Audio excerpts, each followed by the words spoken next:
everyone.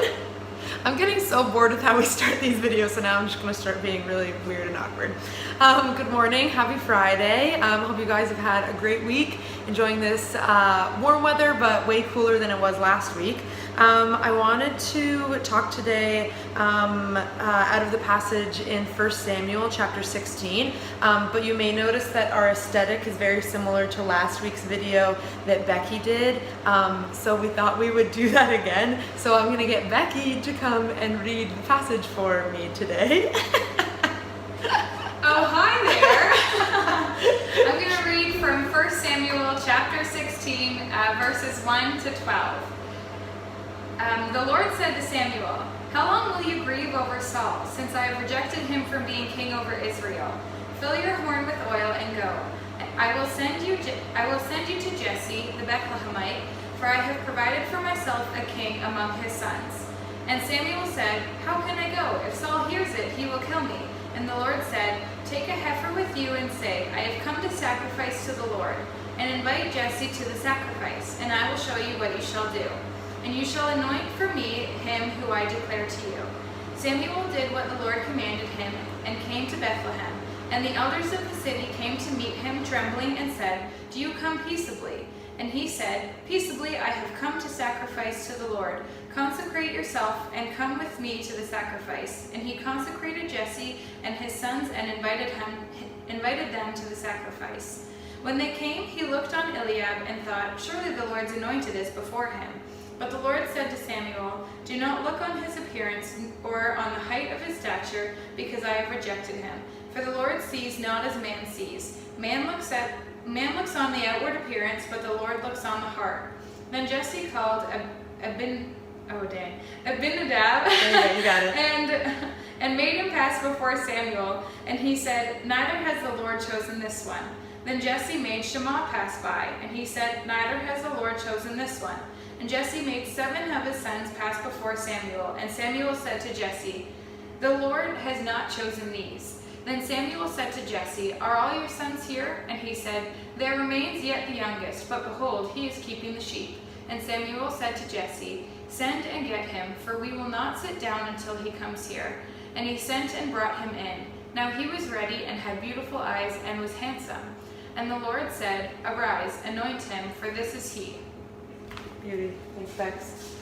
Okay, so I've been learning a lot about the life of David recently, because that's what we're going to be working through the week of VBS. So I've just really been digging into it, and I just love this passage so much. 1 Samuel 16, specifically verse 7, has been just a favorite of mine. I'm just going to read it again. "The Lord does not look at the things people look at. People look at the outward appearance, but the Lord looks at the heart."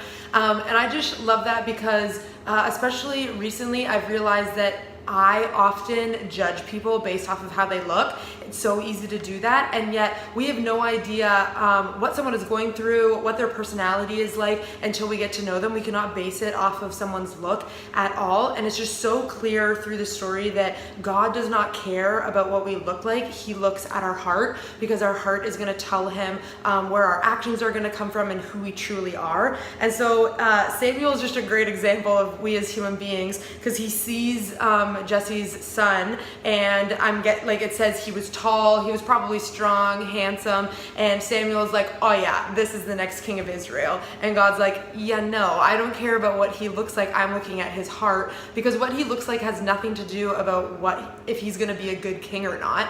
And then it's just interesting because Jesse didn't include David in his sons when Samuel came to anoint the next king. And I think it's because he also judged his sons based off of their age and thought David's too young. Like, he was probably like between 10 and 15 at this age. So Jesse thought to himself, like, he's too young. He's not going to be the next king of Israel. So he was also judging him based off of something other than what was in his heart. And yet I love that God can see what is in our heart. So he truly knows what we're thinking and what's going on, and whether we're going to be the right person for the job or not. And we need to do a better job at not judging people based off of their appearance. But then the flip side to that as well is I realized I, a lot of the time, allow someone to judge me based based off of my appearance. Like, I put more thought into my appearance than I even should. I shouldn't be concerned about what I look like and what people think of me based off of what I look like.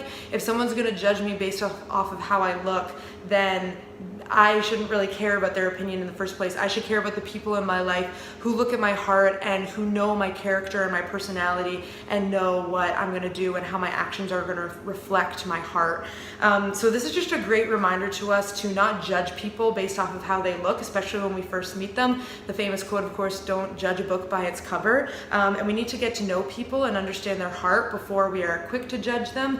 And just to understand too that God does not care what you look like. He can use anybody. Like the fact, all the amazing things that David did throughout his life, God knew everything that he was gonna do. He knew the capacity that David had, and that's why at such a young age, God said, no, this is the next king of Israel, because he knew that he was gonna be an amazing king. He even knew that he was gonna screw up and he was gonna mess up, but he knew that David's heart was one that would come back to him and would always go back and ask for forgiveness and repent. And as it says, he is a man after God's own heart. So that's just something that we need to strive to do, to put our heart in the right place, not our appearance in the right place, because it's not our appearance that matters.